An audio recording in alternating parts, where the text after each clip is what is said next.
My name is David Latimer. I am the founder of New Frontier Tiny Homes out of Nashville, Tennessee. Yeah, so I got into tiny homes. I always chose after college a life of experience over any one career path, right? So I had a really disappointing, crushing professional defeat. It sent me into soul searching and introspective time, and came across the tiny house movement in the middle of that, and just the intentional living, sustainability, the idea of putting the things that matter most in the forefront of daily living instead of relegating them to nights, weekends, and holidays. Making great design attainable, and just utilizing design in every square inch of space you have. All over, really. I love Scandinavian design. Yeah. I think just Europeans have been living small for a long time, especially Scandinavians. But I really like that minimalism. I like the use of the Japanese design. It's like clean, minimal lines, but all the textures of natural elements. Stone, slate, wood, raw steel, not stainless, just raw steel. It's funny you mentioned Japanese design because I feel like a lot of the inspiration for tiny homes, like where you have multifunctional surfaces and volumes, that comes from the fact that, Japanese living in metropolitan areas, you have to have that. Those are two cultures that have been living small for generations. So they're definitely a good place to start getting used. We Americans, the whole West was settled in small structures. We lived small ones too. Yeah, so I think small living is the future of living in general, and especially in urban settings. We need smaller, more creative ways to live in cities and urban areas as they continue to grow. That trend of people moving to urban cities and urban settings is going to only increase.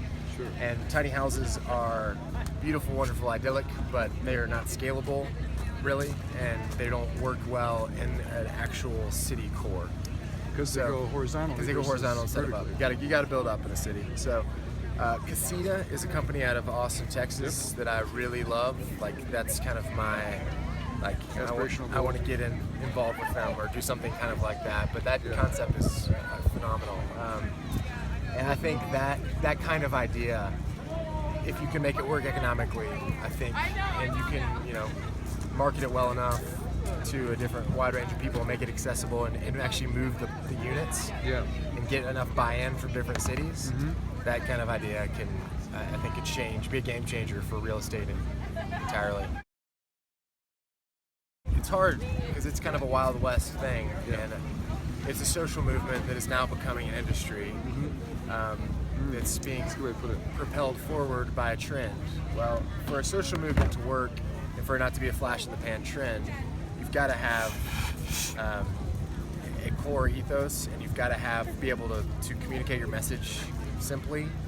And the infighting, the fractiousness, the infighting has got to be put to a minimal. Sure. And you've got to be able to ultimately convince some percentage, not insignificant percentage, of the naysayers that what you're doing has a place in society, right?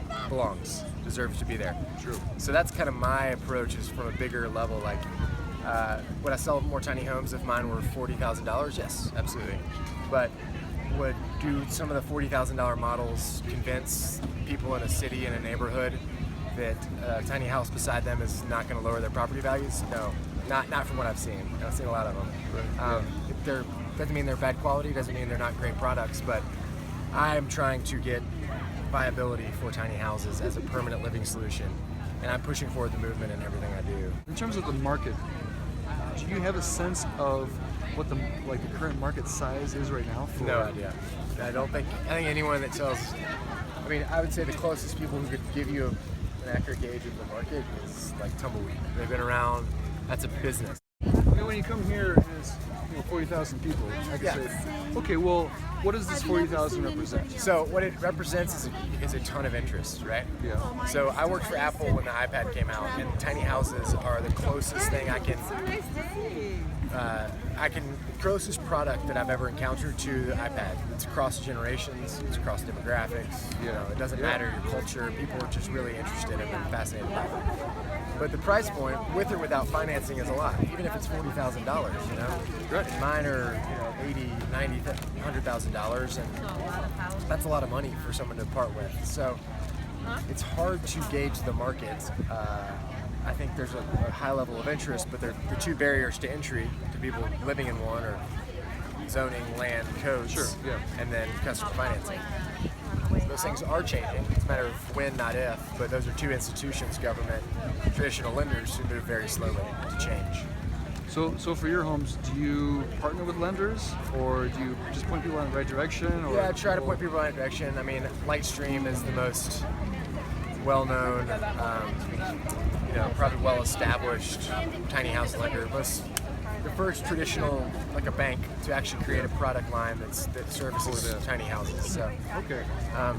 But the terms are, it'll just take some time to figure out a system that helps lenders mitigate their risk. Sure. And understand that this is something that people are going to want to do for years to come. So it's very positive and affirming to see that this isn't just, even if it is a trend or a fad, it's still got some legs under it for some years to come. Well, that's interesting you say you come from Apple, because I was going to say, one of the questions I have is what can we learn from, say, trailer park industry, or from real estate industry? But you're saying, like, what can we learn from, say, consumer electronics industry, or just like, how people interact and perceive value in an object? Yeah, great question. So, I mean, that's it. That's the whole thing about, one of the things about tiny houses that I think is a challenge and opportunity, different things, is how do people perceive value? Well, most people don't know hardly anything about building, right, and what quality is. There's no way they can look in the walls and see what's behind them, and every tiny house builder says what separates them is quality. It's a word it's abused, it's thrown around. It's used objectively, but there's no way to measure it with data. Right. So standards are critical. Standards are annoying, and they create challenges and extra fees and all that, but ultimately it creates transparency, consistency, and a product that has longevity because you can rely upon it. Its quality, its composition, its functionality. The DIY movement is wonderful. Like even though I'm a tiny house builder, that's my company. Obviously, I care about the DIY. I cared enough to start doing this for full time for a living. It's not a good living right now, but that's okay. I'm a causal person. I'm not. My number one motivation is to add value to people's lives, to affect positive change, to improve the world around me, whether it's some random person I run into on an errand or somebody I work with every day. So, or a customer above and beyond everything else. So, the do-it-yourself thing is not ever going to move the legitimacy of this forward from policymakers' point of view. The thing about the tiny houses is so great is, like, because it is founded on these wonderful principles, that I was mentioning earlier, the more popular it gets, the better it is for collective society. Sure. The more people, there's a tendency amongst pioneers, and I heard this last year from people, to, once it starts getting more mainstream and popular, people are like in middle school, you have a band that you don't want your friends to hear about. But this is a big win for everyone. Correct. The more this becomes acceptable, the more this becomes how people choose to live, the better it is for our entire society and planet. Having a big event. Yeah, having a big event next Thursday in Nashville, August 11th, from 5:30 to 7:30. I have an open house with 3 of our tiny homes there for you to come see, touch, feel, and we're gonna have a lot of people. It'll be fun. Drinks and beverage provided. So cool. Yeah.